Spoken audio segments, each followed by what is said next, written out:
we got a heater box out of a 78 Chevrolet C10. Trying to rebuild it before we put it back in. However, I don't know if my vacuum pods work or not, so I need to test them. I didn't have no high-dollar vacuum pump, so I had this brake bleeder kit that I had on the shelf.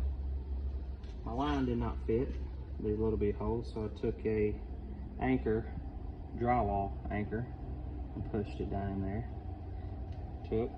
Take and push this over on like so, and then just give it a puff.